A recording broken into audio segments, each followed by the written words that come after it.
ಪ್ರೀಸ್ the lord. Praise the lord. ಪಿತನಿಗೂ ಸುತನಿಗೂ ಮತ್ತು ಪವಿತ್ರ ಆತ್ಮರಿಗೂ ಮಹಿಮೆಯಾಗಲಿ. ಆದಿಯಲ್ಲಿದ್ದ ಹಾಗೆ ಈಗಲೂ ಯಾವಾಗಲೂ ಸದಾ ಕಾಲಕ್ಕೂ ಸ್ತೋತ್ರ ಉಂಟಾಗಲಿ. Praise the lord. Praise the lord. ಪ್ರಭು ಯೇಸುವಿನಲ್ಲಿ ನನ್ನ ಪ್ರಿಯ ಸಹೋದರ ಸಹೋದರಿಯರೇ, ದೇವರ ಮಕ್ಕಳೇ, ಪ್ರಭು ಯೇಸು ಕ್ರಿಸ್ತರ ಕೃಪಾಶೀರ್ವಾದವು, ದೇವರ ಪ್ರೀತಿಯು, ಪವಿತ್ರ ಆತ್ಮರ ಅನ್ಯೋನ್ಯತೆಯು ನಿಮ್ಮೆಲ್ಲರೊಡನೆ ಇರಲಿ. Praise the lord. Praise the lord. ಪ್ರಿಯರೇ, ಸ್ವರ್ಗೀಯ ಮನ್ನ ಶುಶ್ರೂಷೆಯಲ್ಲಿ ನಾವೆಲ್ಲರೂ ಒಂದಾಗುತ್ತಾ ಇದ್ದೇವೆ. ಪ್ರತಿದಿನದ ಈ ಮಧ್ಯಾಹ್ನ ನಾವು ದೇವರ ವಾಕ್ಯಕ್ಕೆ ಕಿವಿಗೊಡಲು ಸಿದ್ಧರಿರುತ್ತೇವೆ.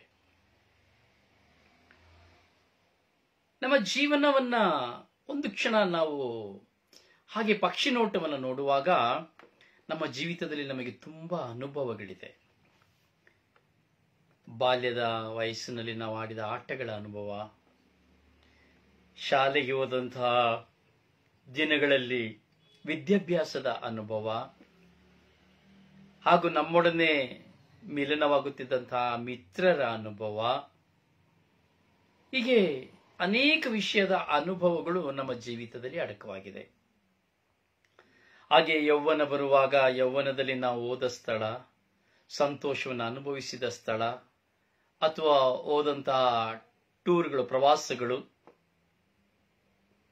ಹಾಗೂ ನಾವು ತುಂಬಾ ಎಂಟರ್ಟೈನ್ಮೆಂಟ್ ಮಾಡಿದಂತಹ ಕಾರ್ಯಗಳು, ಇವೆಲ್ಲವೂ ನಮ್ಮ ನೆನಪಿಗೆ ಬರುತ್ತದೆ. ಇವೆಲ್ಲವುಗಳನ್ನ ಹಾಗೆಯೇ ದಾಟಿ ಬರುವಾಗ ವಿವಾಹ ಜೀವಿತಕ್ಕೆ ಬರ್ತೇವೆ. ವಿವಾಹ ಜೀವಿತಕ್ಕೆ ಹಿಂದೆ ಒಂದು ರೀತಿಯಾದ ಪರದೆ, ವಿವಾಹ ಜೀವಿತದ ತದನಂತರದ ಒಂದು ಪರದೆ. ವಿವಾಹದ ಜೀವಿತಕ್ಕೆ ಹಿಂದೆ ಹೋಗುವಾಗ ಪ್ರೀತಿ, ಪ್ರಿಯತಮನನ್ನು ನೋಡಬೇಕು, ಪ್ರಿಯತಮೆಯನ್ನು ನೋಡಬೇಕು, ನಾನು ಮಾತನಾಡಬೇಕು, ಏನೇನೋ ಕನಸುಗಳ ಅನುಭವ ವಿವಾಹಕ್ಕೆ ಮುಂಚಿತೆ. ವಿವಾಹವಾದ ಬಳಿಕ ಅಯ್ಯೋ, ಏನ್ ಹೀಗೆ ಆಗಿ ಹೋಯ್ತಲ್ಲ, ನಾನು ಯಾಕೆ ಎಷ್ಟು ಬೇಗ ಮದುವೆ ಮಾಡಿಕೊಂಡೆ, ನನಗೆ ಇಷ್ಟು ಸಮಸ್ಯೆ ಬರ್ತದಲ್ಲ ಎಂಬುದಾಗಿ ಅಲ್ಲಿ ಒಂದು ರೀತಿಯಾದ ಅನುಭವ. ವಿವಾಹವಾದ ಬಳಿಕ ನೋಡುತ್ತೇವೆ ಮತ್ತೆ ಮಕ್ಕಳ ಅನುಭವ. ಒಂದು ಕಡೆ ಗರ್ಭಿಣಿ, ಇನ್ನೊಂದು ಕಡೆ ಗರ್ಭಿಣಿ ಆಗಿರುವಂತಹ ಹೆಂಡತಿ, ಇನ್ನೊಂದು ಕಡೆ ಗರ್ಭಿಣಿಯನ್ನು ಪೋಷಿಸುವಂತಹ ಪತಿ. ಅಲ್ಲಿ ಒಂದು ದೊಡ್ಡ ಅನುಭವ. ಹಾಗೆಯೇ ಪ್ರಸವಿಸಿದ ಮೇಲೆ ನಾವು ನೋಡುತ್ತೇವೆ ಒಂದು ಅನುಭವ. ಮಗುವನ್ನ ಸಾಕಬೇಕು, ನೋಡಬೇಕು, ಹಾಲುಣಿಸಬೇಕು, ಮಗುವಿಗೆ ಬೇಕಾದದನ್ನ ತೆಗೆದುಕೊಡಬೇಕು. ಹಾಗೆ ಮಗು ಬೆಳೆದು ಬರುವಾಗ 5 ವರ್ಷವಾಗುವಾಗ, 4 ವರ್ಷ ಆಗುವಾಗ ಅನುಭವ. ಯಾವ ಶಾಲೆಯಲ್ಲಿ ಸೇರಿಸಬೇಕು, ಎಲ್ಲಿ ಸೇರಿಸಿದ್ರೆ ಒಳ್ಳೆದಿರ್ತದೆ ಎಂಬುದಾಗಿ ಶಾಲೆಗಳನ್ನು ಹುಡುಕಿ ಹೋಗುವಂತಹ ಅನುಭವ. ಹಾಗೆ ಬೆಳೆದು ಬೆಳುವಾಗ ಮಕ್ಕಳ ವಿದ್ಯಾಭ್ಯಾಸ ಬಗ್ಗೆಯೇ ಒಂದು ಹೋರಾಟದ ಅನುಭವ. ಹೈಸ್ಕೂಲ್ ದಾಟುವಾಗ, PUC ದಾಟುವಾಗ ನಾನು ಎಲ್ಲಿ ಸೇರಿಸೋದು, ಸೈನ್ಸ್ ಸೇರಿಸೋದ ಅಥವಾ ಕಾಮರ್ಸ್ ಸೇರಿಸೋದ, ಏನು ಮಾಡೋದು, ಅಲ್ಲಿ ಒಂದು ಹೋರಾಟ. ಪ್ರಿಯರೇ, ಹೀಗೆ ಮನುಷ್ಯನ ಜೀವಿತದಲ್ಲಿ ಪ್ರಾರಂಭವಾದಂತಹ ಅನುಭವ ಸಾಯುವ ಕೊನೆಯ ಕ್ಷಣದವರೆಗೂ, ಸಾಯುವ ದಿನದವರೆಗೂ ಅಯ್ಯೋ ಅಯ್ಯೋ ಅಯ್ಯೋ ಅಯ್ಯೋ ಎಂಬಂತಹ ಒಂದು ಚಿಂತನೆಗಳು ಮಾರ್ದನಿಸುತ್ತಾ ಇರುತ್ತದೆ. ಅನುಭವಗಳಿಗೆ ಎಲ್ಲೇ ಇಲ್ಲ, ಅನುಭವಗಳಿಗೆ ಮಿತಿ ಇಲ್ಲ. ಅನುಭವಗಳೇ ನಮ್ಮ ಗುರುವಾಗಿದೆ. ಅನುಭವಗಳೇ ನಮಗೆ ಗುರುವಾಗಿದೆ. ಆಧ್ಯಾತ್ಮಿಕತೆಯ ಅನುಭವ, ಈ ಪ್ರಪಂಚಿಕವಾದ ಎಲ್ಲ ಅನುಭವಗಳು ನಮಗೆ ಹೋರಾಟವನ್ನು ತರುವಾಗ ಆಧ್ಯಾತ್ಮಿಕತೆಯ ಅನುಭವ, ನಾನು ದೇವರ ಬಳಿಗೆ ಹೋಗುವುದಾದರೆ ದೇವರು ನನಗೆ ಬೇಕಾದುದನ್ನು ಕೊಡುತ್ತಾರೆ ಎಂಬ ವಿಶ್ವಾಸವನ್ನು ಮೂಡಿಸುತ್ತದೆ. Praise the lord. Praise the lord. Praise the lord. ಆಧ್ಯಾತ್ಮಿಕ ಅನುಭವ. ಈ ಲೋಕವು ಜರೆದರು, ಈ ಲೋಕದಲ್ಲಿ ಸಮಸ್ಯೆ ಉಂಟಾದರೂ, ಕಣ್ಣೀರು ಬಂದರು, ದುಃಖ ಬಂದರು, ಮರಣ ಶಯ್ಯಕ್ಕೆ ಹೋದರು, ನನ್ನಲ್ಲಿ ಒಂದು ಆತ್ಮವಿಶ್ವಾಸ, ದೇವರು ನನ್ನನ್ನು ಆಶೀರ್ವದಿಸುತ್ತಾರೆ, ರಕ್ಷಿಸುತ್ತಾರೆ, ಕಾಪಾಡುತ್ತಾರೆ, ಕೊಡುತ್ತಾರೆ ಎಂಬುವಂತ ಅನುಭವವನ್ನ ಅತ್ಯಧಿಕವಾಗಿ ನಾವು ನೋಡುತ್ತೇವೆ. ಹೌದು ನನ್ನ ಸಹೋದರನೇ, ಸಹೋದರಿ, ಮುದಿಪ್ರಾಯದ ಅನುಭವ, ಯೌವನದ ಅನುಭವ. ಮುದಿಪ್ರಾಯ ಆಗುವಾಗ ಒಂದು ಕಡೆ ಬಿದ್ದು ಹೋಗುವಾಗ ಇನ್ನೊಂದು ವಿಧವಾದ ಅನುಭವ, ಮರಣ ಯಾತನೆಯ ಅನುಭವ. ಹಳೆಯ ನೆನಪುಗಳಾವುದು ಉಳಿಯುವುದಿಲ್ಲ.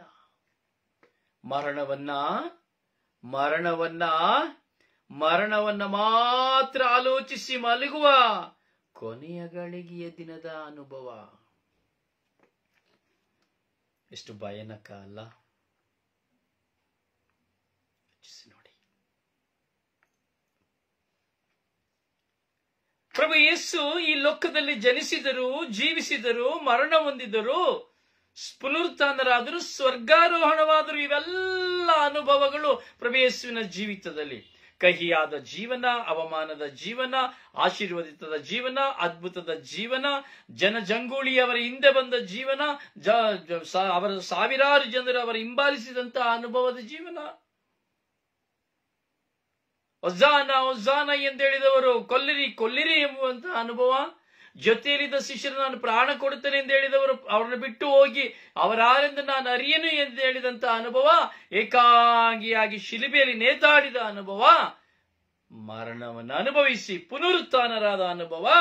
ಪುನರುತ್ಥಾನ ಬಳಿಕ 40ನೇ ದಿನದಲ್ಲಿ ಸ್ವರ್ಗಾರೋಹಣವಾದ ಅನುಭವ. ಎಲ್ಲವೂ ಮುಗಿಯಿತು.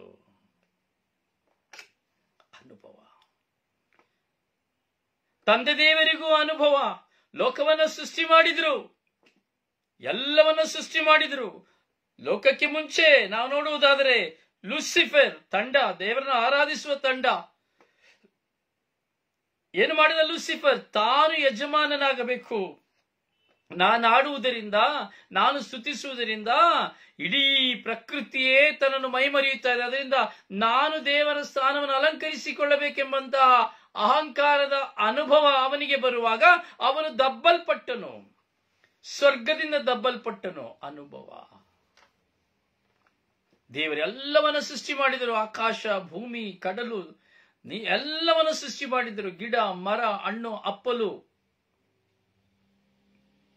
ಎಲ್ಲವನ್ನು ಸೃಷ್ಟಿ ಮಾಡಿದರು. ಸುಂದರವಾಗಿತ್ತು. ಅವರ ನೋಟಕ್ಕೆ ಅದು ಸುಂದರವಾಗಿತ್ತು. ಈ ಸುಂದರವಾಗಿರುವಾಗಲೇ ದೇವರು ಆಲೋಚಿಸಿದರು, ಆಹಾ, ಇದನ್ನು ಅನುಭವಿಸಲು ನನ್ನಂತೆಯೇ ಒಬ್ಬ ಮನುಷ್ಯನಿದ್ರೆ ಎಷ್ಟು ಒಳ್ಳೆದಿರ್ತಾ ಇತ್ತು. ಇದನ್ನು ಅನುಭವಿಸಲು ನನ್ನ ಹಾಗೆಯೇ ಒಬ್ಬ ಮನುಷ್ಯನಿದ್ರೆ ಎಷ್ಟು ಒಳಿತಿರುತ್ತಿತ್ತು. ಚಿಂತಿಸಿದರು. ತಕ್ಷಣ ಕೆಸರಲ್ಲಿ ಮಣ್ಣನ್ನು ತೆಗೆದು ಕೆಸರು ಮಾಡಿ ಕೆಸರಿನಲ್ಲಿ ಒಂದು ರೂಪವನ್ನು ಕೊಟ್ಟು ಆದಾಮನ್ನು, ಮಣ್ಣಿನಿಂದ ಮನುಷ್ಯನನ್ನುಂಟು ಮಾಡಿ ಅದಮ ಎಂದು ಹೆಸರಿಟ್ಟರು.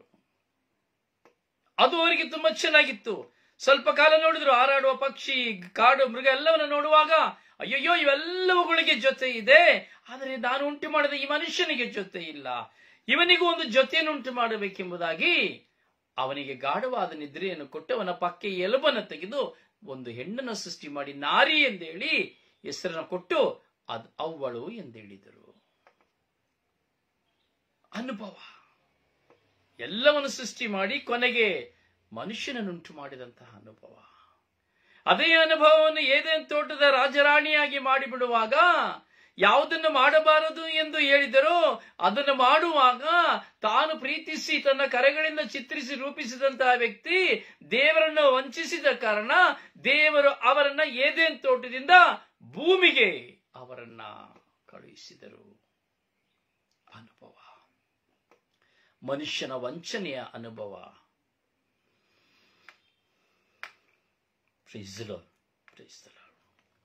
ಹೌದು ಪ್ರಿಯರೇ, ದೇವರಿಗೂ ಸಾಕಷ್ಟು ಅನುಭವ. ತಂದೆ ದೇವರಿಗೂ ಅನುಭವ. ಇಸ್ರಾಯೇಲರನ್ನು ದೇವರು ನೋಡಿ, ಎಲ್ಲ ಜನಾಂಗಗಳು ಬೆಳೆಯಿತು. ಅಬ್ರಹಾಮನಿಂದ ಹಿಡಿದು ಎಲ್ಲರನ್ನ ದೇವರು ಉಂಟು ಮಾಡಿದರು. ಆದರೆ ದೇವರ ಅನುಭವದಲ್ಲಿ ಯಾವುದು ಒಳಿತು, ಯಾವುದು ಒಳಿತನ್ನ ಮಾಡಬೇಕೆಂದು ಎಣಿಸಿದರೋ ದೇವರಿಗೆ ಎಲ್ಲಿಯೂ ಸಹ ಅವರಿಗೆ ಸಮಾಧಾನ ಸಿಕ್ಕಲಿಲ್ಲ. ಯಾವ ಇಸ್ರಾಯೇಲರಿಂದಾಗಲಿ, ಯೆಹೂದ್ಯರಿಂದಾಗಲಿ, ಯಾಚಕರಿಂದಾಗಲಿ ಯಾರಿಂದಲೂ ಸಹ ದೇವರಿಗೆ ಸಂತೃಪ್ತಿ ಆಗಲೇ ಇಲ್ಲ. ಆದರೆ ಮನುಷ್ಯನ ಸ್ವಭಾವ ದೇವರಿಂದ ದೂರವಿತ್ತು. ಕಾಲಕ್ರಮೇಣವಾಗಿ ದೇವರಿಗೆ ಹತ್ತಿರವಾದಂತಹ ಆದಾಮವನ ತದಬಳಿಕ ಎಲ್ಲರೂ ದೇವರಿಂದ ದೂರಾದರೂ ದೇವರನ್ನೇ ಮರೆಯುವವರಾದರು. ಇದು ದೇವರ ಅನುಭವ. ಇದು ದೇವರ ಅನುಭವ. ಈ ಅನುಭವಗಳು ನಮ್ಮ ಜೀವಿತದಲ್ಲಿ ನಾವು ಎಣಿಸಬೇಕು. ನನ್ನ ಜೀವಿತದ ಅನುಭವ ಏನು? ಇವತ್ತು ನಾವು ಜೀವಿಸ್ತಾ ಇದ್ದೇವೆ, ಈ ಮಧ್ಯಾಹ್ನ ಈ ಸ್ವರ್ಗೀಯ ಮನ್ನದಲ್ಲಿ ನಾವಿದ್ದೇವೆ. ಆದರೆ ನನ್ನ ಜೀವಿತದಲ್ಲಿ ನನಗಾದ ಅನುಭವ, ನಾನು ದೇವರಿಂದ ದೂರವಿದ್ದೇನೋ, ದೇವರಿಂದ ಹತ್ತಿರವಿದ್ದೇನೋ? ನೋಡಿ, ಇಷ್ಟಾದರೂ ಸಹ ದೇವರು ತನ್ನ ಅನುಭವಗಳನ್ನು ಮನುಷ್ಯರಿಂದ ಪಡೆದರೂ ಸಹ ಕೊನೆಗೆ ತನ್ನ ಪ್ರಿಯ ಪುತ್ರರಾದ ರಕ್ಷಕರಾದ ಪ್ರಭು ಯೇಸುವನ್ನು ಈ ಲೋಕಕ್ಕೆ ಕಳುಹಿಸಿದರು. ಅವರು ಸಹ ಯೇಸು ಸ್ವಾಮಿ ಸಾಕಷ್ಟು ಅನುಭವಗಳನ್ನು ಪಡೆದುಕೊಂಡರು.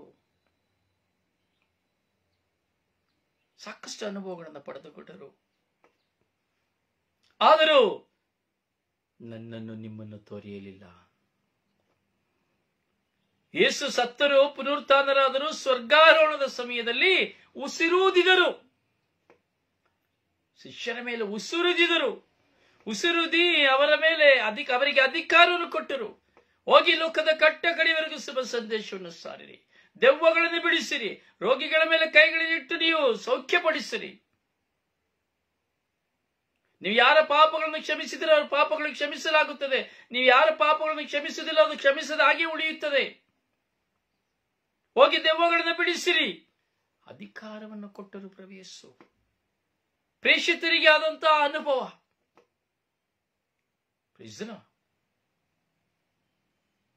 ಇವತ್ತು ನಾವು ಕಳೆದ ದಿನದಲ್ಲಿ ಯೇಸುವಿನ ಸ್ವರ್ಗಾರೋಹಣವನ್ನು ನಾವು ಸ್ಮರಿಸಿದೆವು. ಲೋಕದ ಕಟ್ಟಕಡೆಯವರೆಗೂ ಶುಭ ಸಂದೇಶವನ್ನು ಸಾರುವಂತೆ. ನೋಡಿ, ಯೋಚಿಸಿ, ಆ ಕಾಲದಲ್ಲಿ ಶುಭ ಸಂದೇಶವನ್ನು ಸಾರಲು ನಾವು ಭಾರತ ದೇಶದಲ್ಲಿದ್ದೇವೆ, ಹೌದಲ್ಲ? ಸಂತ ಥಾಮಸರು ಭಾರತಕ್ಕೆ ಬಂದರು ಎಂಬುವಂತಹ ಒಂದು ವದಂತಿ ಇದೆ. ಹಾಗೂ ಪ್ರೇಷಿತರು ಹಲವಾರು ದೇಶಗಳಿಗೆ ಹೋದರು ಎಂಬುದಾಗಿ ವದಂತಿಗಳಿದೆ. ಹೋಗಿ ಎಲ್ಲ ಕಡೆ ಹೋಗಿ ಶುಭ ಸಂದೇಶವನ್ನು ಸಾರಿದರು. ಆದರೆ ಜೆರುಸಲೇಮಲ್ಲಿದ್ದಂತಹ, ಸೈಪ್ರಸ್ನಲ್ಲಿದ್ದಂತಹ, ಇಸ್ರಾಯೇಲ್ನಲ್ಲಿದ್ದಂತಹ ಆ ಯೇಸುವಿನ ಸ್ವಾಮಿಯ 12 ಜನ ಪ್ರೇಷಿತರು ಇಡೀ ವಿಶ್ವದಾದ್ಯಂತ ವಲಸೆ ಹೋದರು. ಇವತ್ತು ಭಾರತ ದೇಶದಲ್ಲಿದ್ದೇವೆ. ಭಾರತ ದೇಶದಲ್ಲಿ ಅತೀ ಕಡಿಮೆ ಕ್ರೈಸ್ತರು, ಕೇವಲ 1.7 ಕ್ರೈಸ್ತರು ಭಾರತ ದೇಶದಲ್ಲಿ ಇತ್ತೀಚಿನ ದಿನಗಳಲ್ಲಿ. ಆದರೆ ಅಂದು ಭಾರತ ದೇಶದಲ್ಲಿ ಕ್ರೈಸ್ತರಾದರೆ ಹೇಗೆ ಬಂದರು? ಹೋಗಿ ಸಾರಿರಿ, ನಿಮಗೆ ಹೊಸ ಭಾಷೆಗಳನ್ನು ಆಡುವ ವರವನ್ನು ಕೊಡುತ್ತೇನೆ ಎಂಬುದಾಗಿ ಕಳುಹಿಸಿದರು. ಬೇರೆ ಈ ಮಿಷನರಿಗಳು ಬಂದರು. ಮಿಷನರಿಗಳು ಹಲವಾರು ದೇಶಗಳಿಂದ ಬಂದರು. ಈ ಭಾರತ ದೇಶಕ್ಕೆ ಬಂದರು ಮಿಷನರಿಗಳು. ಅವರಿಗೆ ಭಾಷೆಯೇ ಗೊತ್ತಿರಲಿಲ್ಲ.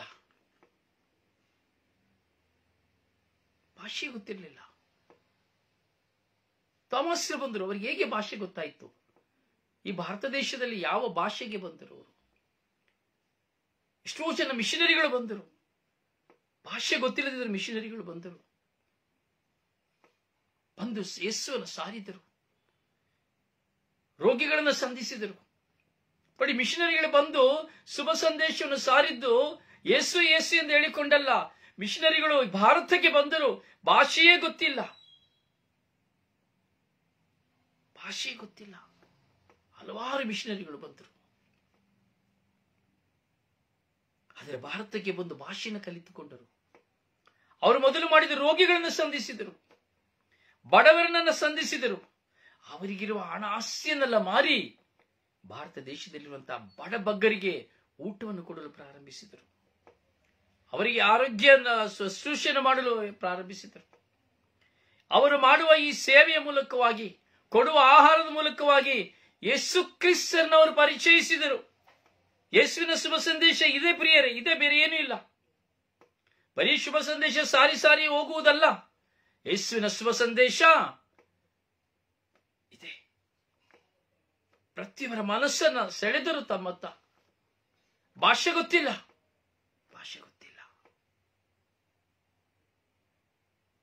ಹೌದು, ಬಡಬಗ್ಗರನ್ನ, ದರಿದ್ರರನ್ನ, ಹಸಿವಿನಲ್ಲಿರುವವರನ್ನ, ಅಂಗವಿಕಲರನ್ನ, ರೋಗಿಗಳನ್ನ ಶುಶ್ರೂಷೆ ಮಾಡಿದರು. ಶುಶ್ರೂಷೆ ಮಾಡಿ ಮಾಡಿ ಕೊನೆಗೆ ಯೇಸುವನ್ನು ಅವರಿಗೆ ಪ್ರಕಟಿಸಿದರು. ಯೇಸುವಿನ ಸಾಕ್ಷಿಯನ್ನು ಅವರು ಪ್ರಕಟಿಸಿದರು. ಯೇಸುವಿನ ಮಹತ್ಕಾರ್ಯಗಳನ್ನು ಪ್ರಕಟಿಸಿದರು. ಹೀಗೆ ಎಲ್ಲಿಯೋ ಇದ್ದಂತಹ ಪ್ರೇಷಿತರು, ಎಲ್ಲಿಯೋ ಇದ್ದಂತಹ ಮಿಷನರಿಗಳು ಭಾರತ ದೇಶಕ್ಕೆ ಬಂದು ಅವರು ಯೇಸುವನ್ನು ಕೊಟ್ಟರು. ಅವರ ಮುಖಾಂತರ ಎಜುಕೇಶನ್ ಪ್ರಾರಂಭವಾಯಿತು. ಅವರ ಮುಖಾಂತರ ಆಸ್ಪತ್ರೆಗಳು ಪ್ರಾರಂಭವಾಯಿತು. ಅವರ ಮುಖಾಂತರ ಅನಾಥಾಶ್ರಮಗಳು ಪ್ರಾರಂಭವಾಯಿತು. ಅವರ ಮುಖಾಂತರವಾಗಿ ಭಾರತ ದೇಶದಲ್ಲಿ ಪ್ರಗತಿ ಪ್ರಾರಂಭವಾಯಿತು.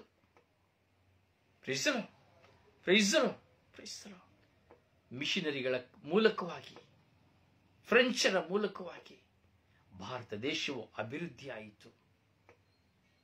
ಏನೂ ಅರಿಯದ ಮುಗ್ಧ ಜನರ ಮಧ್ಯೆ ಮಿಷನರಿಗಳು ಆಗಮಿಸಿದ ಕಾರಣ ಅವರ ಮೂಲಕವಾಗಿ ಯೇಸು ಕ್ರಿಸ್ತನ ಅರಿಯುವಂತೆಯೂ ಕ್ರೈಸ್ತ ಧರ್ಮವು ಭಾರತ ದೇಶದಲ್ಲಿ ಹರಡುವಂತೆಯೂ ಆಯಿತು.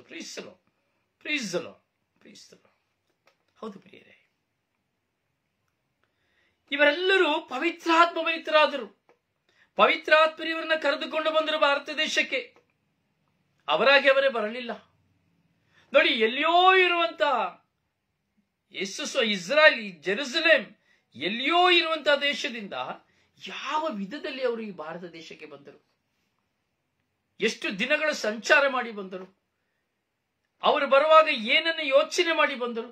ಅಥವಾ ಭಾರತ ದೇಶಕ್ಕೆ ಬರಬೇಕು ಎಂಬುದಾಗಿ ಬಂದರ? ಹೋಗಿ ಲೋಕದ ಕಟ್ಟ ಕಡೆಯವರೆಗೂ ಶುಭ ಸಂದೇಶವನ್ನು ಸಾರಿರಿ ಎಂಬುವಂತಹ ವಾಕ್ಯಗಳನ್ನ ಪೂರ್ತೀಕರಿಸಿದವರು ಮಿಷನರಿಗಳು. ನಾವು ಪ್ರೇಷಿತರ ಕಾರ್ಯಕಲಾಪಗಳನ್ನು ನಾವು ನೋಡುವಾಗಲೂ ನಾವು ನೋಡುತ್ತೇವೆ. ಏನು ಅವರು ಅಲ್ಲಿರುವುದಲ್ಲ, ಅವರಿಗಿರುವಂತಹ ಆಸ್ತಿಯನ್ನೆಲ್ಲ ಮಾರಿ ಪ್ರೇಷಿತರಿಗೆ ತಂದು ಕೊಡ್ತಾ ಇದ್ರು. ಈ ಪ್ರೇಷಿತರು ಸೇವಾ ಕಾರ್ಯಕ್ಕಾಗಿ ಉಪಯೋಗಿಸ್ತಾ ಇದ್ರು. ಯೇಸು ಕ್ರಿಸ್ತರನ್ನ ನಾನು ಮತ್ತು ನೀವು ಸಾರಬೇಕಾಗಿರುವುದು ಕೇವಲ ಶುಭ ಸಂದೇಶದಿಂದ ಅಲ್ಲ, ನಮ್ಮ ದಾನ ಧರ್ಮಗಳಿಂದ, ಕರುಣೆಯಿಂದ, ಪ್ರೀತಿಯಿಂದ, ಕ್ಷಮೆಯಿಂದ, ಸಹನೆಯಿಂದ, ಈ ಎಲ್ಲಾ ಸದ್ಗುಣಗಳ ಅನುಭವಗಳಿಂದ ನಾನು ಯೇಸು ಕ್ರಿಸ್ತರನ್ನ ನಾನು ಪರರಿಗೆ ಕೊಡಬೇಕು. ಸೀದಾ ಹೋಗಿದ ತಕ್ಷಣ ರಸ್ತೆಯಲ್ಲಿ ನಿಂತ್ಕೊಂಡು, ಸೀದಾ ಹೋಗಿದ ತಕ್ಷಣ ಯಾವುದೋ ಒಂದು ಕಡೆ ಜಾಗ ಸಿಕ್ತು ಅಂತ ತಿಳ್ಕೊಂಡು, ಹೋದ ತಕ್ಷಣ ಒಂದು ಮನೇಲಿ ಒಂದು 10 ಜನ ಸಿಗ್ತಾರೆ ಅಂತೇಳಿ ಯೇಸು ಹೀಗೆ, ಯೇಸು ಹಾಗೆ, ಯೇಸು ಹೀಗೆ ಮಾಡಿದ್ರು, ಹಾಗೆ ಮಾಡಿದ್ರು, ಅವರೇ ನಿಜವಾದ ದೇವರು. ಇಲ್ಲ, ಅದು ಶುಭ ಸಂದೇಶ ಅದಲ್ಲ. ಯೇಸುವಿನ ಶುಭ ಸಂದೇಶ ಘರ್ಷಣೆಯನ್ನು ಉಂಟು ಮಾಡುವುದಲ್ಲ. ಯೇಸುವಿನ ಶುಭ ಸಂದೇಶ ಗಲಭೆಯನ್ನು ಉಂಟು ಮಾಡುವುದಲ್ಲ. ಯೇಸುವಿನ ಶುಭ ಸಂದೇಶ ಸಿಕ್ಕ ಕಡೆ ಓಡಿ ಹೋಗಿ ಯಾವ ಸಿದ್ಧತೆ ಇಲ್ಲದೆ ಹೋಗುವುದಲ್ಲ. ಯೇಸುವಿನ ಶುಭ ಸಂದೇಶ ನನ್ನನ್ನು ಮೇಣವಾಗಿ ಕರಗಿಸಿಕೊಂಡು, ಸಮಯವನ್ನು ಪರಿಪಕ್ವವಾಗಿಸಿಕೊಂಡು, ಒಬ್ಬ ವ್ಯಕ್ತಿಯ ಅನುಕೂಲತೆಯನ್ನು ಅನಾನುಕೂಲತೆಯನ್ನು ಕಂಡುಕೊಂಡು, ಅವನ ಮನಸ್ಸಿನ ಮೇಲಿರುವಂತಹ ಪ್ರತಿಬಿಂಬಿಸಿರುವಂತಹ ಬೀರಿರುವಂತಹ ಸಮಸ್ಯೆಯನ್ನು ಅರಿತುಕೊಂಡು, ಅವನನ್ನು ಪ್ರೀತಿಸಿ, ಮೊದಲಿಗೆ ಅವನನ್ನು ಪ್ರೀತಿಸಿ, ಎರಡನೇದು ಅವನನ್ನು ಸಂಧಿಸಿ, ಮೂರನೇದು ಅವನ ಸೇವೆಯನ್ನು ಮಾಡಿ, ನಾಲ್ಕನೇದವನಿಗೆ ಅನ್ನವನ್ನು ಕೊಟ್ಟು, ಐದನೇದು ವಸ್ತ್ರವನ್ನು ಕೊಟ್ಟು, ಆರನೇದು ಅವನೊಳಗೆ ಒಳ್ಳೆಯ ಮಿತ್ರನಾಗಿ ಅವನ ಹೃದಯವನ್ನು ಇದ್ದು, ತದಬಳಿಕ ಏಳನೇದಾಗಿ ಯೇಸು, ನಾನಿದೆಲ್ಲವನ್ನು ಮಾಡುವುದು ಯೇಸುವಿನ ನಾಮದಲ್ಲಿ, ಯೇಸುವಿನ ಪ್ರೇರಣೆಯಲ್ಲಿ ನಾನು ನಿನ್ನ ಮುಂದೆ ಬಂದಿದ್ದೇನೆ, ನನಗಾಗಿ ನಿನಗಾಗಿ ರಕ್ಷಣೆಯನ್ನು ಕೊಡುವಂತಹ ಪ್ರಭು ಯೇಸು ಅವರೇ ಆಗಿದ್ದಾರೆ, ಇಮ್ಯಾನ್ಯುಯಲ್ ಆಗಿದ್ದಾರೆ ಎಂಬುದಾಗಿ ಜ್ಞಾನತನದಿಂದ, ಚಾಣಕ್ಯತನದಿಂದ ಸಾರುವುದೇ ಶುಭ ಸಂದೇಶ. ಇವತ್ತು ನೋಡಿ, ಸಿಕ್ಕ ಕಡೆ ಹೋಗ್ಬಿಡ್ತಾರೆ. ಹೋಗಿ ಜ್ಞಾನಸ್ನಾನ ಏನೂ ಗೊತ್ತಿಲ್ಲದಿರಂತ ಎಷ್ಟೋ ಜನಗಳು ಸಭೆಗಳನ್ನ ಮಾಡ್ಕೊಂಡು ಹೋಗಿ ದುಡುಕಿ, ನೀವು ಜ್ಞಾನಸ್ನಾನ ಪಡ್ಕೊಳ್ಳಿಲ್ಲ ಅಂದ್ರೆ ಶಾಪ ಅಂತ, ಅದು ಇದು ಅಂತ ಹೇಳಿ ಘರ್ಷಣೆ ಉಂಟು ಮಾಡಿ ಇವತ್ತು ನಾವು ನೋಡ್ತೇವೆ. ಭಾರತದೆಲ್ಲೆಡೆ, ಕರ್ನಾಟಕದೆಲ್ಲೆಡೆ ಮತಾಂತರ ಎಂಬಂತ ಒಂದು ಹೋರಾಟ ಬಂದ್ಬಿಡ್ತು. 15 ವರ್ಷಗಳ ಹಿಂದೆ ಈ ಮತಾಂತರ ಎಂಬ ಸುದ್ದಿ ಇರಲಿಲ್ಲ. 10 ವರ್ಷಗಳ ಹಿಂದೆ ಏನೋ ಪ್ರಾರ್ಥನೆ ಮಾಡ್ತಾರೆ ಎಂಬುದಾಗಿ ಮಾತ್ರ ಇತ್ತು. ಆದರೆ ಈ 15 ವರ್ಷಗಳ ಬಳಿಕದಲ್ಲಿ ನಾವು ನೋಡುತ್ತೇವೆ, ಈ ಮತಾಂತರ ಎಂಬಂತ ಒಂದು ದೊಡ್ಡ ಪಿಡುಗು ನಮ್ಮ ಮಧ್ಯೆ ಬಂದುಬಿಡ್ತು. ಕಾರಣ ಅಜ್ಞಾನಿಗಳ ಪ್ರವೇಶನದ ನಿಮಿತ್ತವಾಗಿ, ಜ್ಞಾನವಿಲ್ಲದ ಶುಭ ಸಂದೇಶ ಸಾರುವವರ ವ್ಯಕ್ತಿಗಳ ನಿಮಿತ್ತವಾಗಿ, ಹಾಗೂ ದುಡುಕುತನದಿಂದ ಸತ್ಯವನ್ನು ಅರಿಯದೆ ಸಭೆಯನ್ನು ಕಟ್ಟಿಕೊಳ್ಳಬೇಕು, ನಾನು ಒಂದು ಸಭೆಯನ್ನು ಕಟ್ಟಬೇಕು ಎಂಬ ಉದ್ದೇಶದಿಂದಾಗಿ, ಹಾಗೂ ಹಲವಾರು ದುರುದ್ದೇಶದಿಂದಲೂ ಇಂತಹ ಒಂದು ಪ್ರಸಂಗಗಳು ಸಂಭವಿಸಿ ಹೋಯಿತು. ಮತಾಂತರ ಎಂಬುದಾಗಿ ಅದಕ್ಕೆ ವಿರುದ್ಧವಾದ ಕಾಯ್ದೆಯನ್ನು ಸಹ ತಂದು ಬಿಟ್ಟರು. ಅನುಭವ ಕ್ರಿಸ್ತನನ್ನ ಸಾರಲು ಒಂದು ಅನುಭವ, ಕ್ರಿಸ್ತನಿಂದ ದೂರಾಗಲು ಒಂದು ಅನುಭವ, ಕ್ರಿಸ್ತನನ್ನ ಬಹಿಷ್ಕರಿಸುವುದಕ್ಕೂ ಹೊಂದಿರುವಂತಹ ಅನುಭವವನ್ನು ನಾವು ಈ ಕಾಲದಲ್ಲಿ ನಾವು ನೋಡ್ತಾ ಇದ್ದೇವೆ. ನೋಡಿ, ಯೇಸು ಸ್ವಾಮಿ ಉಸಿರೂದಿದರು. ಹೌದು, ಇವತ್ತು ನೋಡಿ ಫತಿಮಾ ಮಾತೆಯ ಮಹೋತ್ಸವವನ್ನು ನಾವು ಆಚರಿಸ್ತಾ ಇದ್ದೇವೆ. 107 ವರ್ಷಗಳ ಹಿಂದೆ, 107 ವರ್ಷಗಳಲ್ಲಿ ಫತಿಮಾದಲ್ಲಿ ಮಾತೆ ಮರಿಯಮ್ಮನವರು 3 ಜನ ಮಕ್ಕಳಿಗೆ ದರ್ಶನವನ್ನು ಕೊಟ್ಟರು. 3 ಜನ ಮಕ್ಕಳಿಗೆ ದರ್ಶನವನ್ನು ಕೊಟ್ಟರು. ಅಂದು ಮೊದಲನೆಯ ಮಹಾಯುದ್ಧ ನಡೆದಿತ್ತು. ನಡೆದು 1-2-3 ವರ್ಷಗಳಾಗಿದ್ದವು. ಈ ಮೊದಲನೆಯ ಜಾಗತಿಕ ಯುದ್ಧ ನಡೆದ ಬಳಿಕ ಅಲ್ಲಿದ್ದಂತಹ ಹೋರಾಟಗಳು, ಹಿಂಸಾಚಾರಗಳು ಅತಿಯಾಯಿತು. ಅನ್ಯಾಯ ಅಕ್ರಮಗಳು ಹೆಚ್ಚಾಯಿತು, ಕೊಳ್ಳೆಗಳು ಹೆಚ್ಚಾಯಿತು, ಸಮಸ್ಯೆಗಳು ಹೆಚ್ಚಾಯಿತು. ಹೌದು ಪ್ರಿಯರೇ, ಆ ಯುದ್ಧ ನಡೆದು 3 ವರ್ಷ ಆಗುವಾಗ ತುಂಬಾ ಹೋರಾಟಗಳು ಪ್ರಾರಂಭವಾಯಿತು, ಅಕ್ರಮಗಳು, ದಬ್ಬಾಳಿಕೆಗಳು ಪ್ರಾರಂಭವಾಯಿತು. ಅಂತ ಸಂದರ್ಭದಲ್ಲಿ ದೇವರೇನು ಮಾಡಿದರು? ತಾಯಿಯನ್ನು ಕಳುಹಿಸಿದರು. ಅಂದರೆ ಮಾತೆ ಮರಿಯಮ್ಮನವರು ದರ್ಶನವನ್ನು ಕೊಟ್ಟರು. ಫತಿಮಾದಲ್ಲಿ ದರ್ಶನವನ್ನು ಕೊಟ್ಟರು. ಆ ಯುದ್ಧವು ನಡೆದ 3ನೇ ವರ್ಷದಲ್ಲಿ ಅವರು ಹೇಳಿದರು, ಈ ಲೋಕದಲ್ಲಿ ಪಾಪವು ಹೆಚ್ಚುತ್ತಾ ಇದೆ, ಪಾಪವು ಅಧಿಕವಾಗುತ್ತಾ ಇದೆ. ಅದರಿಂದ ಪಾಪವನ್ನು ಬಿಟ್ಟು ಪಶ್ಚಾತ್ತಾಪ ಪಟ್ಟು ಪರಿವರ್ತನೆ ಹೊಂದಿರಿ, ಕೆಟ್ಟದನ್ನು ಬಿಟ್ಟು ಬಿಡಿ ಎಂಬುದಾಗಿ ಮಾತೆ ಮರಿಯಮ್ಮನವರು ಸಂದೇಶವನ್ನು ಕೊಟ್ಟದ್ದು ಈ 3 ಜನ ಮಕ್ಕಳ ಮೂಲಕವಾಗಿ.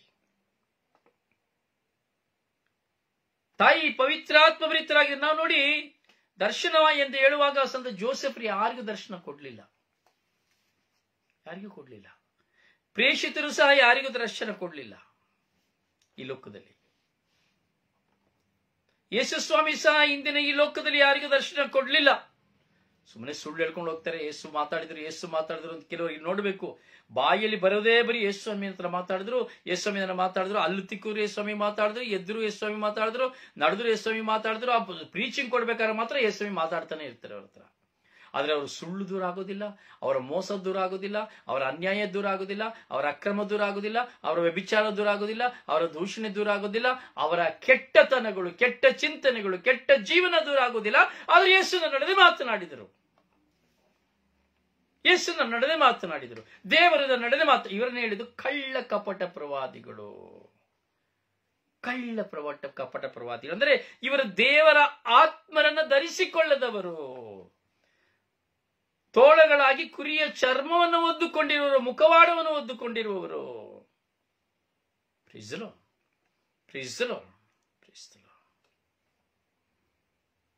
ಹೀಗೆ ಮಾತೆ ಮರಿಯವರು ದರ್ಶನ ಕೊಟ್ಟು ಹೇಳಿದರು, ಪಶ್ಚಾತ್ತಾಪ ಪಡಿ, ಪಾಪ ಹೆಚ್ಚಾಗಿದೆ, ಪ್ರಾರ್ಥಿಸಿ.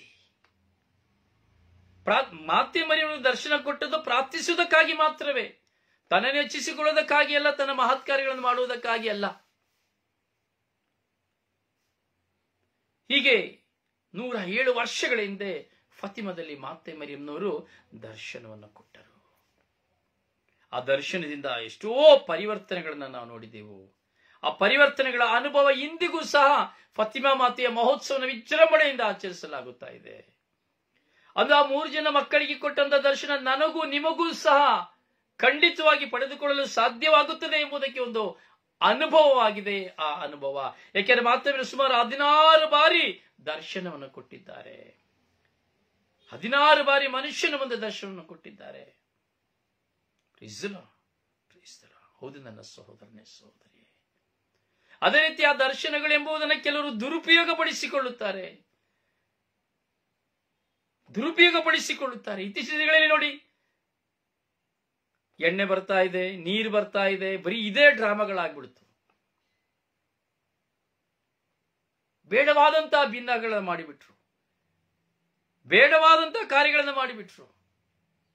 ಅದಕ್ಕೆಲ್ಲ ಒಂದು ರೂಪುರೇಖೆಗಳಿದೆ ಪ್ರಿಯರೇ.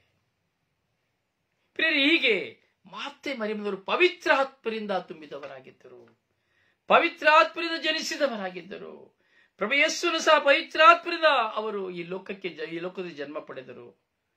ಪವಿತ್ರಾತ್ಮ ಪೋಷಿತಳಾದಂತಹ ಮಾತೆ ಮರಿಯವರು ಪವಿತ್ರಾತ್ಮರಿಂದ ಮುನ್ನಡೆಸಲ್ಪಟ್ಟರು. ಹೌದು ಪ್ರಿಯರೇ, ಈ ದಿನ ವಾಕ್ಯವನ್ನು ನಾವು ನೋಡಬೇಕಾದರೆ ಪ್ರೇಷಿತರ ಕಾರ್ಯಕಲಾಪಗಳು 19ನೇ ಅಧ್ಯಾಯವನ್ನು ನಾವು ಧ್ಯಾನಿಸಬೇಕಾದ್ರೆ ನೋಡಿ, ಅಲ್ಲಿ ಏನು ಸಂಭವಿಸುತ್ತದೆ. ಅಪೊಲ್ಲೋಸನು ಕೊರಿಂಥದಲ್ಲಿದ್ದಾಗ ಪೌಲನು ಮೇಲ್ನಾಡಿನ ಪ್ರಾಂತ್ಯದ ಮಾರ್ಗವಾಗಿ ಎಫೆಸಕ್ಕೆ ಹೋಗ್ತಾನೆ. ಅಲ್ಲಿ ಕೆಲವು ಮಂದಿ ಶಿಷ್ಯರನ್ನ ನೋಡ್ತಾನೆ. ಅಲ್ಲಿ ನೋಡಿ ಹೇಳ್ತಾರೆ, ನೀವು ವಿಶ್ವಾಸಿಸಿದಾಗ ಪವಿತ್ರಾತ್ಮರನ್ನು ಪಡೆದಿರೋ. ನೋಡಿ ಕ್ವಶನ್. ಸಂತ ಪೌಲರು ಕೇಳ್ತಾರೆ, ಹೌದಪ್ಪ, ನೀವೆಲ್ಲ ಪ್ರಾರ್ಥನೆ ಮಾಡ್ತಾ ಇದ್ದೀರಿ, ನೀವೆಲ್ಲ ಸ್ತುತಿಸ್ತಾ ಇದ್ದೀರಿ, ನಿಮಗೆ ತುಂಬಾ ವಿಶ್ವಾಸ ಬಂದಿದೆ, ಅದಕ್ಕೆ ದೇವರ ವಾಕ್ಯವನ್ನು ಕೇಳಲಿಕ್ಕೆ ಬಂದಿದ್ದೀರಿ, ತುಂಬಾ ಒಳ್ಳೇದು. ಆದ್ರೆ ನೀವು ವಿಶ್ವಾಸಿಸಿದಾಗ ಪವಿತ್ರಾತ್ಮರನ್ನು ಪಡೆದಿರೋ. ನೋಡಿ ಪ್ರಶ್ನೆ. ಯಾಕಂದ್ರೆ ಪೌಲರಿಗೆ ಮಾತ್ರವೇ ಪವಿತ್ರಾತ್ಮರ ಅನುಭವವಾಗಿತ್ತು, ಬೇರಾರಿಗೆ ಪವಿತ್ರಾತ್ಮರ ಅನುಭವ ಆಗಲಿಲ್ಲ.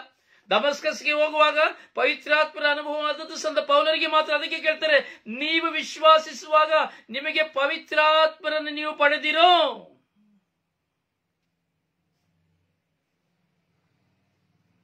ಹಾಗೆ ಹೇಳ್ತಾರೆ, ಸ್ವಾಮಿ ಪವಿತ್ರಾತ್ಮರಿದ್ದಾರೆ ಅಂತ ನೀವು ಹೇಳಲೇ ಇಲ್ವಲ್ಲ, ಪವಿತ್ರಾತ್ಮರಿದ್ದಾರೆ ಅಂತ ನೀವು ಹೇಳಲೇ ಇಲ್ವಲ್ಲ.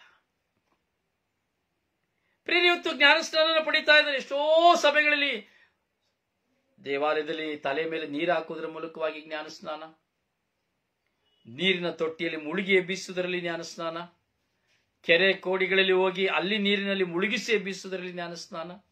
ಇವೆಲ್ಲವ ಅನುಭವಗಳು, ಇವೆಲ್ಲ ವಿಚಿತ್ರ ವಿನಿಮಯದ ಅನುಭವಗಳು. ನೀರಿನಲ್ಲಿ ಮುಳುಗಿ ಹೇಳಬೇಕು, ಅವಾಗಲೇ ನೀನು ಸ್ವರ್ಗ ರಾಜ್ಯ. ಯಾವನ್ನ ಹೇಳ್ದ? ಯಾರು ಹೇಳಿಲ್ಲ. ಅದು ಸಂಕೇತ. ಅದು ಸ್ನಾನಿಕ ಯೋಹಾನರು ಸ್ನಾನ ದೀಕ್ಷೆಯನ್ನು ಕೊಡುವುದಕ್ಕಾಗಿ, ತನ್ನನ್ನು ಶುದ್ಧೀಕರಿಸಿಕೊಳ್ಳುವುದಕ್ಕಾಗಿ, ಒಬ್ಬ ವ್ಯಕ್ತಿ ಶುದ್ಧೀಕರಿಸುವ ಸಂಕೇತಿಕವಾಗಿ ನೀರಿನಿಂದ ಅವರಿಗೆ ಸ್ನಾನ ದೀಕ್ಷೆಯನ್ನು ಕೊಡ್ತಾ ಇದ್ರು. ಅದರಿಂದ ನೀನು ತೊಟ್ಟಿಲಿ ಹೋಗಿ ಮುಳುಗಿದ್ರೆ ಸ್ನಾನ ದೀಕ್ಷೆ, ಅಥವಾ ದೇವಾಲಯದಲ್ಲಿ ತೆಗೆದುಕೊಂಡು ಹೋಗಿ ತಲೆಯ ಮೇಲೆ ನೀರಿನಲ್ಲಿ ಹಾಕಿರೋ ಸ್ನಾನ ದೀಕ್ಷೆ ಅಲ್ಲ. ಅವುಗಳು ಸಂಸ್ಕಾರ. ಕ್ರೈಸ್ತನು ಎಂದು ಸ್ವೀಕರಿಸುವ, ಕ್ರಿಸ್ತನನ್ನು ಸ್ವೀಕರಿಸುವ ಸಂಸ್ಕಾರ, ದೇವರಿಗೆ ಸಮರ್ಪಿಸಲ್ಪಡುವಂತಹ ಸಂಸ್ಕಾರವಷ್ಟೇ. ಇಲ್ಲ ಹೇಳ್ತಾರೆ, ಪವಿತ್ರಾತ್ಮ ಇದೆ ಅಂತ ನೀವು ನನಗೆ ಹೇಳಲೇ ಇಲ್ವಲ್ಲ. ಯಾರಿಗೂ ಗೊತ್ತಿಲ್ಲ. ಪರಮಪ್ರಸಾದ ತಗೊಂಡವರಿಗೂ ಸಹ ಗೊತ್ತಿಲ್ಲ. ದೃಢೀಕರಣ ಸಂಸ್ಕಾರ ಬರುವಾಗ ಪವಿತ್ರಾತ್ಮರು ಎಂಬುದನ್ನ ಹೇಳುವುದನ್ನ ಕೇಳ್ತೇವೆ. ಅದೆಲ್ಲಿ? 10 ವರ್ಷ ವಯಸ್ಸಿನಲ್ಲಿ, 11 ವರ್ಷ ವಯಸ್ಸಿನಲ್ಲಿ ಅಷ್ಟೇ ಮುಗಿದೋಯ್ತು. 8 ವರ್ಷ 9 ವರ್ಷ ವಯಸ್ಸಿನಲ್ಲಿ ಪರಮಪ್ರಸಾದ, 11 ವರ್ಷ ವಯಸ್ಸಿನಲ್ಲಿ ದೃಢೀಕರಣ ಮುಗಿತು. ಅಲ್ಲಿ ಪ್ರಾರ್ಥನೆ ಕಲಿಸಿದ್ರು, ಪ್ರಾರ್ಥನೆ ಕಲಿದ್ರು, ಮುಗಿದೋಯ್ತು. ಇನ್ನು ಯಾವಾಗ ನಾನು ನೀನು ಮೀಟಿಂಗು? ಮದುವೆ ದಿನದಲ್ಲಿ ಚರ್ಚ್ಗೆ ಕ್ಯಾಟಿಸಮ್ ಕಲೀಲಿಕ್ಕೆ 2 ದಿನ, ವಿವಾಹ ಜೀವಿತದ ಕಲೀಲಿಕ್ಕೆ 2 ದಿನ ಕ್ಯಾಟಿಸಮ್ಗೆ ಹೋಗ್ಬೇಕಷ್ಟೇನೆ. ನೋಡಿ ಎಷ್ಟರ ಮಟ್ಟಿಗೆ ಇದೆ. ಏಕೆ ಪವಿತ್ರಾತ್ಮನ ಕಂಡುಕೊಳ್ಳಿ. ಅದಕ್ಕೆ ಹೇಳಿದೆ, ಪವಿತ್ರಾತ್ಮ ಇದ್ದಾರೆ ಅಂತ ನೀವು ಹೇಳಲೇ ಇಲ್ವಲ್ಲ,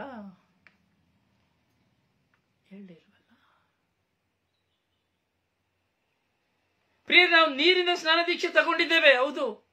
ಹಲವಾರು ವಿಧದಲ್ಲಿ ಸ್ನಾನ ದೀಕ್ಷೆಗಳನ್ನ ಪಡೆದುಕೊಳ್ತಾ ಇದ್ದಾರೆ, ಹೌದು. ಆದರೆ ಸಂತ ಪೌಲ ಹೇಳ್ತಾ ಇದ್ದಾರೆ, ನೀವು ನೀರಿನಿಂದ ಸ್ನಾನ ದೀಕ್ಷೆಯನ್ನು ಪಡೆದುಕೊಳ್ಳುವುದು ಸರಿಯಲ್ಲ, ಅದರಿಂದ ಏನು ಪ್ರಯೋಜನವಿಲ್ಲ. ನೋಡಿ, ಸ್ನಾನಿಕ ಯೋಹಾನರು ಸಹ ಹೇಳುವುದನ್ನು ನಾವು ನೋಡುತ್ತೇವೆ. ನಾನಾದರೂ ನೀರಿನಿಂದ ಸ್ನಾನ ದೀಕ್ಷೆಯನ್ನು ಕೊಡುತ್ತಾ ಇದ್ದೇನೆ, ಆದರೆ ನನ್ನ ಹಿಂದೆ ಬರುವವನಾದನೋ ಅಗ್ನಿಯಿಂದ ಸ್ನಾನ ದೀಕ್ಷೆಯನ್ನು ಕೊಡುವನು, ಪವಿತ್ರಾತ್ಮರಿಂದ ಸ್ನಾನ ದೀಕ್ಷೆಯನ್ನು ಕೊಡುವನೆಂಬುದಾಗಿ ಇಲ್ಲಿ ನಾವು ನೋಡ್ತಾ ಇದ್ದೇವೆ. ಪವಿತ್ರಾತ್ಮರು ಇದ್ದಾರೆ ಎಂದು ನಾವು ಕೇಳಿಯೇ ಇಲ್ಲ. ಹಾಗಾದರೆ ನೀವು ಯಾವ ಸ್ನಾನ ದೀಕ್ಷೆಯನ್ನು ಪಡೆದಿರಿ?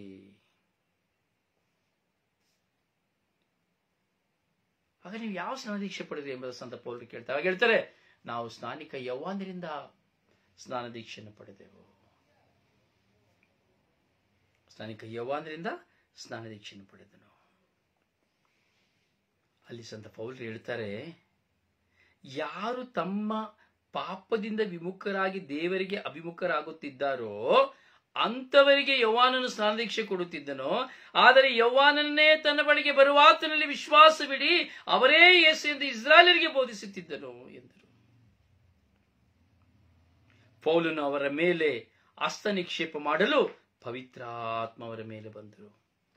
ಅವರೆಲ್ಲರೂ ನಾನಾ ಭಾಷೆಗಳನ್ನು ಮಾತನಾಡುತ್ತಾ ಪ್ರವಾದಿಸಿದರು. ಇವರು ಸುಮಾರು 12 ಮಂದಿ ಇದ್ದಿರಬಹುದು ಎಂಬುದಾಗಿ ದೇವರ ವಾಕ್ಯ ಹೇಳುತ್ತದೆ. ಪ್ರಿಯರೇ, ಯೋಚಿಸಿ. ಪವಿತ್ರಾತ್ಮರು ನಮ್ಮಲ್ಲಿ ಬರಬೇಕು. ಈ ಪವಿತ್ರಾತ್ಮರು ನಮ್ಮಲ್ಲಿ ಬರುವಾಗ ನಾವು ಬದಲಾವಣೆ ಆಗುತ್ತೇವೆ. ಪವಿತ್ರಾತ್ಮರು ನಮ್ಮಲ್ಲಿ ಪ್ರವೇಶಿಸುವಾಗ ನನ್ನ ಜೀವನ ಬದಲಾವಣೆ ಆಗುತ್ತದೆ. ಹಳೆಯ ಜೀವನವಿರುವುದಿಲ್ಲ, ಹೊಸ ಜೀವನವಿರುತ್ತದೆ. ಪವಿತ್ರಾತ್ಮರಿಂದ ತುಂಬಿದಂತ ಜ್ಞಾನಸ್ನಾನ ಪಡೆದಂತ ನಿನ್ನ ಜೀವಿತ ಯಾವುದೇ ಲೋಕದ ಚಿಂತೆಯಿಂದಾಗಲಿ, ಕೆಟ್ಟತನದಿಂದಾಗಲಿ, ದೇವರಿಗೆ ವಿರುದ್ಧವಾದ ಕಾರ್ಯದಿಂದಾಗಲಿ ಇರುವುದಿಲ್ಲ. ನೀನು ಆಧ್ಯಾತ್ಮಿಕತೆಯಲ್ಲಿ ದೇವರ ಪವಿತ್ರ ಆತ್ಮರಲ್ಲಿ ನೀನು ಮುನ್ನಡೆಯುವವನಾಗುತ್ತೀಯ. ಪಾಪವನ್ನು ತೊರೆದು ಪಶ್ಚಾತ್ತಾಪದ ಜೀವಿತದಲ್ಲಿ ಪಾಪದ ಅರಿವನ್ನು ಪಡೆದುಕೊಂಡು ಪಾಪದ ಅನುಭವಗಳಿಂದ, ಪವಿತ್ರಾತ್ಮರ ಅನುಭವಗಳಿಂದ ನಿನ್ನ ಜೀವಿತದಲ್ಲಿ ನಾನು ದೇವರನ್ನು ಕಂಡುಕೊಳ್ಳಲು ಸಾಧ್ಯವಾಗುತ್ತದೆ. Praise the Lord, praise the Lord, praise the Lord. ಹೌದು ಪ್ರಿಯರೇ, ನಾವು ಪವಿತ್ರಾತ್ಮರನ್ನು ಪಡೆದುಕೊಳ್ಳಬೇಕು. ಇನ್ನೇನು ಬರುವ ವಾರ ನಾವು ಪಂಚದಶಮ ಮಹೋತ್ಸವನ ಆಚರಿಸಲಿಕ್ಕಿದ್ದೇವೆ. ಪಂಚದಶಮ ಮಹೋತ್ಸವನನ್ನು ಆಚರಿಸಲಿಕ್ಕಿದ್ದೇವೆ. ಪವಿತ್ರಾತ್ಮರಿಗಾಗಿ ಹಂಬಲಿಸ ಅಂದ್ರೆ ತಾಯಿ ಮಾತೆಯರ ಮಧ್ಯಸ್ಥಿಕೆಯಲ್ಲಿ ಒಂದು ಮಾಳಿಗೆಯಲ್ಲಿ ಪ್ರಾರ್ಥಿಸುವಾಗ ಪವಿತ್ರಾತ್ಮರು ಕೆನ್ನಾಲಿಗೆ ರೂಪದಲ್ಲಿ ಪ್ರೇಷಿತರ ಮೇಲೆ ಇಳಿದು ಬಂದರು. ಆ ಮಹೋತ್ಸವವನ್ನು ನಾವು ಬರುವ ಭಾನುವಾರ ನಾವು ಆಚರಿಸಲಿಕ್ಕೆ ಹೋಗ್ತಾ ಇದ್ದೇವೆ. ಪ್ರಿಯ, ನಾವು ಸಿದ್ಧರಾಗಬೇಕು. ನಾನು ಪವಿತ್ರಾತ್ಮರನ್ನು ಪಡೆದುಕೊಂಡು ಸಿದ್ಧರಾಗಬೇಕು. ಹಳೆಯ ಜೀವನವನ್ನು ತೊರೆದು, ಹಳೆಯ ಜೀವನದ ಅನುಭವವನ್ನು ಬಹಿಷ್ಕರಿಸಿ, ಹೊಸ ಜೀವನಕ್ಕೆ ಹೆಜ್ಜೆ ಇಟ್ಟು ಇನ್ನೂ ನಾನು ಪಾಪ ಮಾಡಬಾರದು ಎಂಬ ದೃಢ ಪ್ರತಿಜ್ಞೆಯಿಂದ ಸಂತ ಪೌಲನು ಹೇಳಿದಾಗೆ, ಯಾರು ತಮ್ಮ ಪಾಪದಿಂದ ವಿಮುಖರಾಗಿ ದೇವರಿಗೆ ಅಭಿಮುಖರಾಗುತ್ತಿದ್ದಾರೋ ಅವರಿಗೆ ಸ್ನಾನದೀಕ್ಷೆ ಯೋಹಾನರು ಕೊಡ್ತಾ ಇದ್ದಿದ್ದು. ಅಂದ್ರೆ ನಾನು ಪಾಪ ಮಾಡುವುದಿಲ್ಲ ಎಂಬುದಾಗಿ ಯಾರು ತೀರ್ಮಾನಿಸ್ತಾರೋ ಅವರಿಗೆ ಸ್ನಾನದೀಕ್ಷೆನ ಕೊಡ್ತಾ ಇದ್ರು ಎಂಬುದಾಗಿ ಹೇಳ್ತಾ ಇದೆ. ಇವತ್ತು ನಾವು ಎಷ್ಟು ಜನ ಹೇಳ್ತಾ ಇದ್ದೀವಿ? ಅದಕ್ಕೆ ನಮಗೆ ಪವಿತ್ರಾತ್ಮವನ್ನು ಪಡೆದುಕೊಳ್ಳಲಿಕ್ಕೆ ಸಾಧ್ಯವಾಗ್ತಾ ಇಲ್ಲ. ನಮ್ಮಲ್ಲಿರುವಂತಹ ಕೆಟ್ಟದನ್ನು ಬಿಟ್ಟು ಬಿಡಲಿಕ್ಕೆ ಸಾಧ್ಯವಾಗ್ತಾ ಇಲ್ಲ. ನಮ್ಮಲ್ಲಿರುವಂತಹ ಸುಳ್ಳುಗಳನ್ನು ಬಿಟ್ಟು ಬಿಡಲಿಕ್ಕೆ ಸಾಧ್ಯವಾಗ್ತಾ ಇಲ್ಲ. ನಮ್ಮಲ್ಲಿರುವಂತಹ ವ್ಯಭಿಚಾರವನ್ನು ಬಿಟ್ಟು ಬಿಡಲಿಕ್ಕೆ ಸಾಧ್ಯವಾಗ್ತಾ ಇಲ್ಲ. ನಮ್ಮಲ್ಲಿರುವಂತಹ ದೇವರಿಗೆ ವಿರುದ್ಧವಾದಂತಹ ಕಾರ್ಯಗಳನ್ನು ಬಿಟ್ಟು ಬಿಡಲಿಕ್ಕೆ ನಮ್ಮಿಂದ ಸಾಧ್ಯವಾಗ್ತಾ ಇಲ್ಲ. ಮತ್ತಿನ್ನೇಗೆ ನಾವು ಪವಿತ್ರಾತ್ಮವನ್ನು ಪಡೆದುಕೊಳ್ಳಲಿಕ್ಕೆ ಸಾಧ್ಯ? ಮತ್ತೊಬ್ಬರಿಗೆ ತೀರ್ಪು ಕೊಡುವುದನ್ನು ನಿಲ್ಲಿಸುವುದಕ್ಕೆ ಸಾಧ್ಯವಾಗ್ತಾ ಇಲ್ಲ. ಮತ್ತೊಬ್ಬರಿಗೆ ಕೇಡನ್ನು ಕಲ್ಪಿಸುವುದನ್ನ ಕುರಿತು ಬದಲಾವಣೆ ಆಗಲಿಕ್ಕೆ ನಮಗೆ ಸಾಧ್ಯವಾಗ್ತಾ ಇಲ್ಲ. ಹೇಗೆ ಪವಿತ್ರಾತ್ಮರನ್ನು ಪಡೆದುಕೊಳ್ಳಲು ಸಾಧ್ಯ? ಹೇಗೆ ಪವಿತ್ರಾತ್ಮ ಭರಿತರಾಗಿ ಜೀವಿಸಲಿಕ್ಕೆ ಸಾಧ್ಯ? ಹೌದಲ್ಲ ಗ್ರೇಟ್ ಮತಿಯಾಸ್? ನಿಜ ಅಲ್ಲ? Praise the Lord, hallelujah, hallelujah, hallelujah. ಹೋ ನನ್ನ ಸಹೋದರನೇ, ಸಹೋದರಿಯೇ, ನಾನು ದೇವರನ್ನು ಕಂಡುಕೊಳ್ಳಬೇಕಾದರೆ, ಪ್ರಭು ಯೇಸುವನ್ನು ಕಂಡುಕೊಳ್ಳಬೇಕಾದರೆ, ಪವಿತ್ರಾತ್ಮನ ಅನುಭವಿಸಬೇಕಾದ್ರೆ ನನಗೆ ಅನುಭವ ಬೇಕು. ಹಳೆಯ ಜೀವನಕ್ಕೂ ಮಧ್ಯಸ್ಥ ಜೀವನಕ್ಕೂ ಈ ದಿನದ ಜೀವಿತಕ್ಕೂ ನನ್ನ ಜೀವಿತದಲ್ಲಿ ಏನು ಬದಲಾವಣೆ ಇದೆ, ಯಾವ ಅನುಭವವಿದೆ, ನಾನು ಪಾಪದಲ್ಲಿ ಜೀವಿಸಿದ ಕಾರಣ ನಾನು ಏನನ್ನು ಪಡೆದುಕೊಂಡೆ, ನನ್ನ ಜೀವನ ಹೇಗಿತ್ತು, ಇದು ಪವಿತ್ರಾತ್ಮನ ಪಡೆದುಕೊಂಡ ಬಳಿಕ ನನ್ನ ಜೀವನ ಹೇಗಿದೆ, ಹೇಗಿದ್ದಿರಬಹುದು, ಹೇಗಿರಬಹುದು ಎಂಬುದನ್ನು ನಾವು ಚಿಂತನೆಗೆ ತೆಗೆದುಕೊಳ್ಳಬೇಕು. Praise the Lord, praise the Lord, praise the Lord. ಅನುಭವ. ನಾನು ಹೇಳಿದೆ, ಪ್ರಾರಂಭದ ಕ್ಷಣದಿಂದ ಸಾಯುವ ಕೊನೆಯ ಕ್ಷಣದವರೆಗೂ ಅನುಭವ. ಹಾಗೆ ಆಧ್ಯಾತ್ಮಿಕವಾದ ಅನುಭವಗಳನ್ನು ನಾವು ನೋಡುತ್ತೇವೆ. ಹೀಗೆ ತಾಯಿ ಮಾತೆಯವರವರು ಆಧ್ಯಾತ್ಮಿಕದ ಅನುಭವವನ್ನು ಅನುಭವಿಸಿದರು. ಅಂತೆ ಹಲವು ಕಡೆ ದರ್ಶನಗಳನ್ನು ಕೊಟ್ಟು ಇಡೀ ವಿಶ್ವಕ್ಕೆ ತಾಯಿಯಾದರು. ಈಗೋ ಇಂದಿನ ಎಲ್ಲ ಸಂತತಿಗಳನ್ನು ನನ್ನ ಭಾಗ್ಯವತಿ ಎಂದು ಹೊಗಳುವವು ಎಂದು ಹೇಳಿದಂತೆ ಇಂದಿಗೂ ಆ ತಾಯಿಯನ್ನು ಸ್ಮರಿಸದಂತಹ ಲೋಕವಿಲ್ಲ, ಜನರಿಲ್ಲ. ಲೋಕವಿಲ್ಲ, ಜನರಿಲ್ಲ. ಚಿಂತಿಸು ನನ್ನ ಸಹೋದರ, ಸಹೋದರಿ. ಈ ದಿನಗಳಲ್ಲಿ ನಾವು ಯತ್ನಿಸೋಣ ಪವಿತ್ರಾತ್ಮರಿಗಾಗಿ. ಪವಿತ್ರಾತ್ಮರಿಗಾಗಿ ನಾವು ದಾಹಗೊಳ್ಳೋಣ. ಪವಿತ್ರಾತ್ಮರೇ ನನ್ನಲ್ಲಿ ಬಂದು ನನ್ನನ್ನು ಪರಿವರ್ತಿಸಿರಿ ಎಂದು ಕೇಳೋಣ. ಪವಿತ್ರಾತ್ಮರೇ ನನ್ನಲ್ಲಿ ಒಂದು ದುಷ್ಟ ಜೀವನವನ್ನು ದಮನಗೊಳಿಸಿರಿ ಎಂದು ಕೇಳೋಣ. ಪವಿತ್ರಾತ್ಮರೇ ನನ್ನಲ್ಲಿ ಬಂದು ನನ್ನ ನಿಮ್ಮ ಸಾಧನವಾಗಿಸಿರಿ ಎಂದು ಕೇಳಿಕೊಳ್ಳೋಣ. ಪವಿತ್ರಾತ್ಮರೇ ನನ್ನಲ್ಲಿ ಬಂದು ನಾನು ನೂತನ ಮನುಷ್ಯನಾಗುವಂತೆ ಮಾಡಿರಿ ಎಂದು ಪ್ರಾರ್ಥಿಸೋಣ. ಪವಿತ್ರಾತ್ಮರೇ ನನಗೆ ಈ ಲೋಕದ ಎಲ್ಲ ಹೋರಾಟಗಳಿಂದ ಬಿಡುಗಡೆಯನ್ನು ಕೊಟ್ಟು ಆಧ್ಯಾತ್ಮಿಕತೆಯಲ್ಲಿ ಮಿಂದು ಹೋಗುವಂತೆ ಮಾಡಿರಿ ಎಂದು ಕೇಳೋಣ. ಪವಿತ್ರಾತ್ಮರನ್ನು ಕರೆಯೋಣ. ಪವಿತ್ರಾತ್ಮರನ್ನು ಕರೆದು ನಮ್ಮ ಹೊಸ ಜೀವನಕ್ಕೆ ನಾವು ಮಾರ್ಗವನ್ನ ಕೇಳೋಣ. ಕೇವಲ ಆ ಹಬ್ಬಕ್ಕೆ ಮಾತ್ರ ನೀನು ಪವಿತ್ರಾತ್ಮನ ಕರೆದರೆ ಪ್ರಯೋಜನವಿಲ್ಲ. ಆ ದಿನ ಮಾತ್ರ ಪ್ರಾಮುಖ್ಯತೆಯಿಂದ ನೋಡಿದರೆ ಏನೂ ಪ್ರಯೋಜನವಿಲ್ಲ. ಪ್ರತಿದಿನವೂ ಪವಿತ್ರಾತ್ಮರಿಗಾಗಿ ಹಂಬಲಿಸಬೇಕು. ಪ್ರತಿದಿನವೂ ನನ್ನ ಪಾಪಗಳ ಪಶ್ಚಾತ್ತಾಪವಿರಬೇಕು. ಪ್ರತಿದಿನವೂ ನನ್ನ ಪಾಪವನ್ನು ಬಿಟ್ಟು ಬಿಡುತ್ತೇನೆ ಎಂಬ ದೃಢ ಪ್ರತಿಜ್ಞೆ ಇರಬೇಕು. ಪ್ರತಿದಿನವೂ ನಾನು ದೈವ ಚಿತ್ತವನ್ನು ನೆರವೇರಿಸಲು ದೈವದಾಸನಾಗಿ ಈ ಲೋಕದಲ್ಲಿ ಕ್ರಿಸ್ತನವನಾಗಿ ನನ್ನ ಸೇವೆಯ ಮೂಲಕ, ಪ್ರೀತಿಯ ಮೂಲಕ, ತ್ಯಾಗದ ಮೂಲಕ, ಪ್ರಾರ್ಥನೆಯ ಮೂಲಕ ಇತರರ ಮನಸ್ಸೆಳೆದು ಲೋಕದ ಕಟ್ಟ ಕಡೆಯವರೆಗೂ ಶುಭ ಸಂದೇಶವನ್ನು ಸಾರುವ ಮಗನಾಗಿ, ಮಗಳಾಗಿ ಜೀವಿಸಬೇಕು. ಪ್ರೀಸಲು ಪ್ರಿಯರೇ, ಆಲಿಸುವ, ಧ್ಯಾನಿಸುವ, ಪವಿತ್ರ ಆತ್ಮ ಪ್ರೇರಣೆಯಲ್ಲಿ ತುಂಬಿದವರಾಗಿ ನಮ್ಮ ಜೀವಿತವನ್ನ ನಾವು ಸಾರ್ಥಕತೆಗೊಳಿಸಿಕೊಳ್ಳುವ, ಪರರಿಗೆ ಮಾರ್ಗವಾಗುವ, ಪರರಿಗೆ ಪ್ರಕಾಶವಾಗುವ, ಪರರನ್ನು ಸತ್ಯದ ಪಥಕ್ಕೆ ನಾವು ಕರೆದುಕೊಂಡು ಹೋಗುವ. ಆಲಿಸಿ, ಧ್ಯಾನಿಸಿ, ಪ್ರಾರ್ಥಿಸಿ. ದೇವರು ನಿಮ್ಮನ್ನು ಆಶೀರ್ವದಿಸಲಿ. ನಿಮಗಾಗಿ ಪ್ರಾರ್ಥಿಸುವ ನಿಮ್ಮ ಸೇವಕ ಬ್ರದರ್ ರೋಸಾರಿಯೋ ಪಾಂಡವಪುರ. ಪ್ರೀಸಲು.